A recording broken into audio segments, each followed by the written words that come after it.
नमस्कार, आप देख रहे हैं सुप्रभात न्यूज एमपी और मैं हूं आपके साथ महक कपूर। आइए नजर डालते हैं 25 फटाफट बड़ी खबरों की ओर। इससे पहले न्यूज को कहां से देख रहे हैं आप हमें कमेंट करके जरूर बताएं।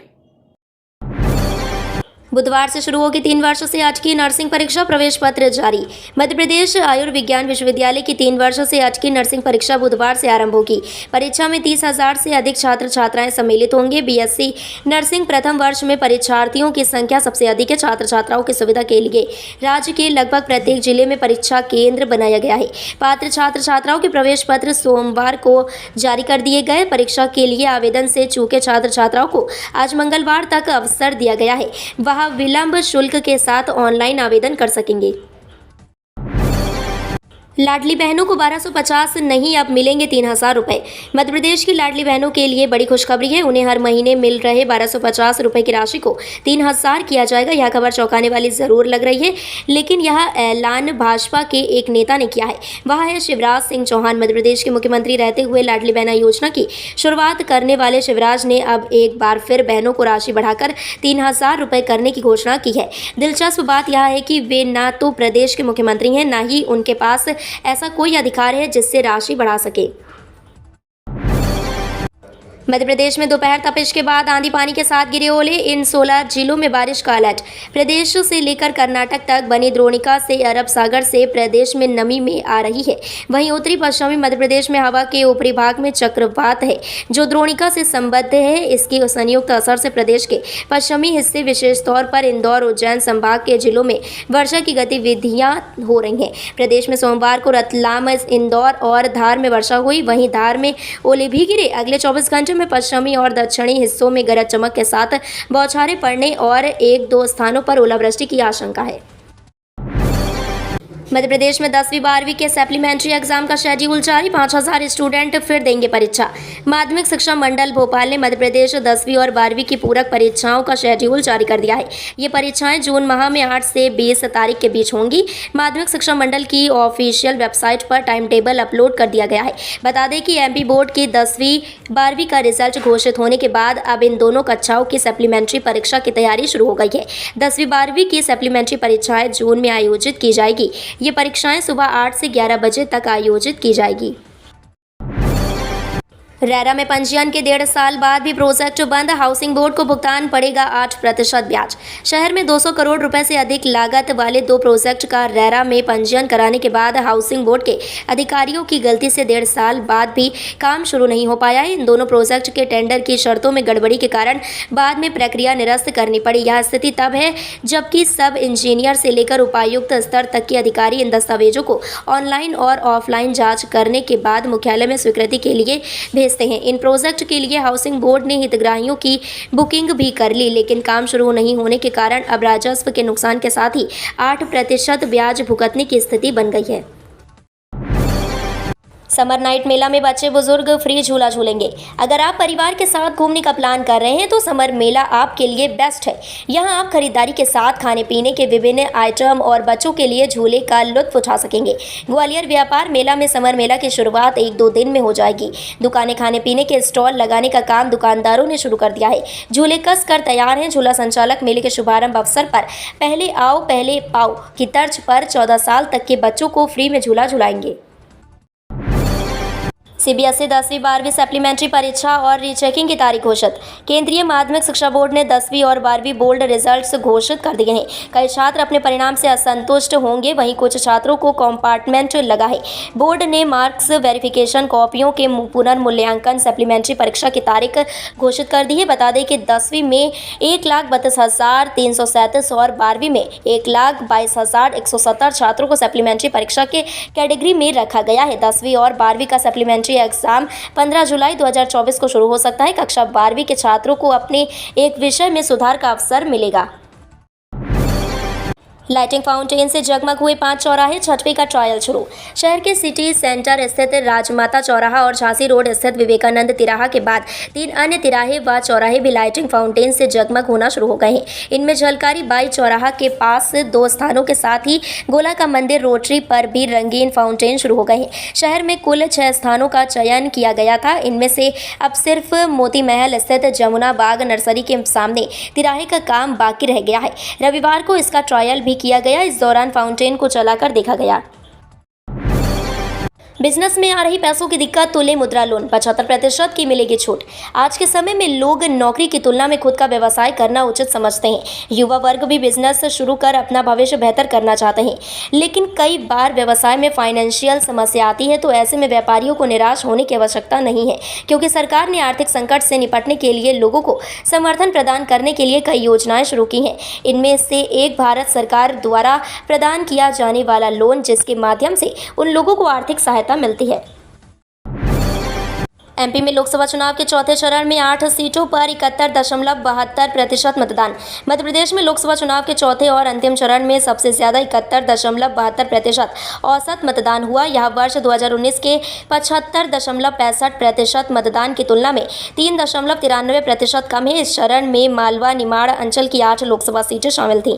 देवास, उज्जैन, मंदसौर, रतलाम, धार, इंदौर, खंडवा और खरगोन लोकसभा सीटों पर सोमवार को हुई वोटिंग के साथ प्रदेश की सभी 29 सीटों पर मतदान की प्रक्रिया पूरी हो गई।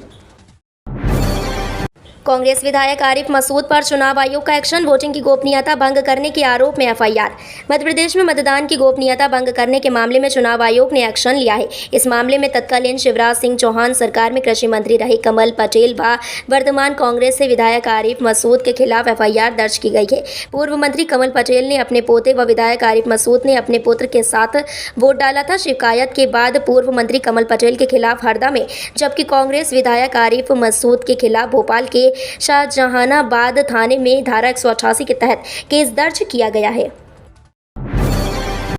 दिग्विजय सिंह का बड़ा कदम, गुना में पत्नी के साथ चौकीदारी कर रहे कांग्रेस नेता। मध्य प्रदेश के पूर्व मुख्यमंत्री और राज्य के दिग्गज कांग्रेसी नेता दिग्विजय सिंह ने सोमवार को बड़ा कदम उठाया। वे अपनी पत्नी अमृता राय और गुना लोकसभा सीट से कांग्रेस के प्रत्याशी यादवेंद्र सिंह के साथ गुना जा पहुंचे। वे राजगढ़ लोकसभा सीट के लिए बने स्ट्रांग रूम में पहुंचे और यहां रखी ईवीएम की चौकीदारी के काम में लग गए। दिग्विजय सिंह ने यहां राघोगढ़, चांदचौड़ा, गुना और बामोरी के लिए बने स्ट्रांग रूम का गहराई से जायजा लिया। दिग्विजय सिंह को ईवीएम मशीनों की पहरेदारी में लगे देख कई अधिकारी कर्मचारियों ने हैरानी जताई, पर वे अपने काम में लगे रहे। यूजीसी नेट 2024 के लिए आवेदन की तारीख बदली, जून की इस तारीख को होगा exam. University grant commission net 2024 के लिए आवेदन की तारीख में बदलाव किया गया है। अब 15 मई तक फार्म भरे जा सकते हैं। पहले इसकी अंतिम तिथि 10 मई थी। इसके तहत फीस जमा करने की आखिरी तारीख 17 मई है। नेशनल टेस्टिंग एजेंसी की ओर से यूजीसी नेट 18 जून को आयोजित की जाएगी। पहले यह 16 जून को होने वाली थी। Union public service commission civil सेवा की प्रारंभिक परीक्षा 16 जून को प्रस्तावित है। कई अभ्यर्थी दोनों परीक्षाओं में शामिल होना चाहते थे, इस वजह से नेट की तारीख को आगे बढ़ाया गया। डीएलएड की परीक्षा 24 जून से, क्लैट के लिए जुलाई से होंगे आवेदन। देश के नामी विधि संस्थानों में प्रवेश के लिए होने वाला कॉमन लॉ एडिशनल टेस्ट 1 दिसंबर को आयोजित किया जाएगा। Consortium of national law universities ने क्लैट 2025 के लिए अधिसूचना जारी कर दी है। पात्रता परीक्षा के लिए आवेदन प्रक्रिया ऑनलाइन होगी। इसके जुलाई में प्रारंभ होने की संभावना है। क्लैट से जबलपुर स्थित धर्मशास्त्र नेशनल लॉ यूनिवर्सिटी, भोपाल के नेशनल लॉ इंस्टीट्यूट यूनिवर्सिटी सहित राष्ट्रीय स्तर के प्रमुख विधि संस्थानों में संचालित विधि पाठ्यक्रमों में प्रवेश मिलता है। कूनो के बाद अब गांधी सागर अभ्यारण्य में सुनाई देगी चीतों की दहाड़। मध्य प्रदेश के कूनो नेशनल पार्क के बाद अब जल्द ही गांधी सागर अभ्यारण्य में भी चीतों के दीदार हो सकेंगे। मंदसौर के गांधी सागर अभ्यारण्य में चीतों को बसाने के लिए सभी तैयारियां पूरी हो गई हैं। बाड़े बनकर तैयार हैं। गांधी सागर अभ्यारण्य में अफ्रीका से आई टीम ने भी निरीक्षण किया और अपनी मुहर लगा दी है। अब जल्द ही यहां अफ्रीका से चीते लाए जाएंगे। बताया जा रहा है गांधी सागर अभ्यारण्य में चीतों के लिए 8 क्वारंटीन बाड़े बनाए गए हैं, जिनमें चीतों को रखा जाएगा। सीसीटीवी कैमरे भी लगाए गए हैं। एक मेडिकल यूनिट भी बनाई है जिसमें चीतों का इलाज हो सके। पीठासीन अधिकारी ने लगाए पीएम मोदी के नारे, बीजेपी के पक्ष में वोट भी मांगे। मध्य प्रदेश के मुख्यमंत्री डॉक्टर मोहन यादव के शहर उज्जैन में पीठासीन अधिकारी पर प्रधानमंत्री नरेंद्र मोदी के पक्ष में नारे लगाकर भारतीय जनता पार्टी के पक्ष में मतदान की अपील करने का आरोप लगा है। कांग्रेस प्रत्याशी महेश परमार के जरिए आरोप लगाए जाने और एक वीडियो सोशल मीडिया पर वायरल होने के बाद कलेक्टर नीरज कुमार सिंह पीठासीन अधिकारी को हटा दिया है। इसके अलावा मामले की जाँच के आदेश भी दिए गए हैं। शिवराज सरकार में मंत्री रहे कमल पटेल पर एफआईआर। मध्य प्रदेश के पूर्व कृषि मंत्री कमल पटेल को नाबालिग पोते के साथ इलेक्ट्रॉनिक वोटिंग मशीन से वोट डालना महंगा पड़ा है। उनके खिलाफ हरदा के कोतवाली थाने में मुकदमा दर्ज करवा दिया गया है। इसके अलावा पीठासीन अधिकारी पर कार्यवाही कर दी गई है। अगर कोर्ट में पूर्व कृषि मंत्री के खिलाफ आरोप साबित हो जाता है तो उन्हें 6 महीने तक की जेल भी हो सकती है। हरदा के जिला निर्वाचन अधिकारी और कलेक्टर आदित्य सिंह ने एबीपी न्यूज से चर्चा के दौरान बताया कि 7 मई को हरदा में लोकसभा चुनाव के लिए वोटिंग हुई थी। हनुमान जी को गदा और भोलेनाथ को त्रिशूल भेंटकर सीएम मोहन ने मांगा जीत का आशीर्वाद। लोकसभा चुनाव में मतदान करने से पहले मुख्यमंत्री डॉक्टर मोहन यादव बीजेपी कार्यालय के समीप स्थित हनुमान जी के मंदिर पहुंचे। उन्होंने मंदिर में भगवान श्री गणेश का आशीर्वाद लेकर पवन पुत्र हनुमान जी को गदा और महादेव को त्रिशूल भेंट किया। इस दौरान मुख्यमंत्री के परिवार के सदस्य भी उनके साथ मौजूद थे। भगवान का आशीर्वाद लेने के बाद मुख्यमंत्री मतदान करने के लिए सिंधी धर्मशाला स्थित मतदान केंद्र पर पहुंचे। सीएम डॉक्टर मोहन यादव मतदान करने से पहले हर बार देव दर्शन के लिए जाते रहे हैं। मतदान का निशान बताकर महाकाल के भक्तों ने प्राप्त किया भोजन। कई भक्त मंदिर पहुंचे, प्रसादी का लिया लाभ। श्री महाकालेश्वर मंदिर प्रबंध समिति द्वारा 2004 से निःशुल्क अन्न क्षेत्र का संचालन किया जाता है। मंदिर प्रबंध समिति द्वारा श्री महाकालेश्वर भगवान के दर्शन हेतु आने वाले भक्तों को निःशुल्क भोजन प्रसादी की व्यवस्था की गई है। श्री महाकालेश्वर मंदिर प्रबंध समिति के अध्यक्ष व कलेक्टर नीरज कुमार सिंह की मंशानुसार श्री महाकालेश्वर मंदिर प्रबंध समिति की ओर से सभी मतदाताओं से मतदान का निशान बताकर भोजन प्रसादी की व्यवस्था की गई थी। मंदिर प्रबंध समिति के प्रशासक मृणाल मीणा ने बताया कि निःशुल्क अन्न क्षेत्र में मतदाताओं के लिए निःशुल्क भोजन प्रसाद की व्यवस्था की गई है। एमपी में आखिरी चरण में 8 सीटों पर 70.47% मतदान। मध्य प्रदेश में सोमवार को आखिरी चरण में 8 सीटों पर वोट डाले गए। प्रदेश में चौथे चरण में 8 सीटों पर वोटिंग के साथ ही सभी 29 सीटों पर मतदान संपन्न हो गया है। आखिरी चरण में 70.47% मतदान हुआ। हालांकि इन आंकड़ों में कुछ तब्दीली हो सकती है। राज्य में 6 बजे के बाद भी कई मतदान केंद्रों पर वोटर्स कतार में लगे थे। 8 सीटों पर कुल 74 उम्मीदवारों की किस्मत ईवीएम में कैद हो गई। मध्य प्रदेश में 13 मई को उज्जैन, देवास, मंदसौर, रतलाम, धार, इंदौर, खरगोन और खंडवा लोकसभा सीटों पर वोटिंग हुई।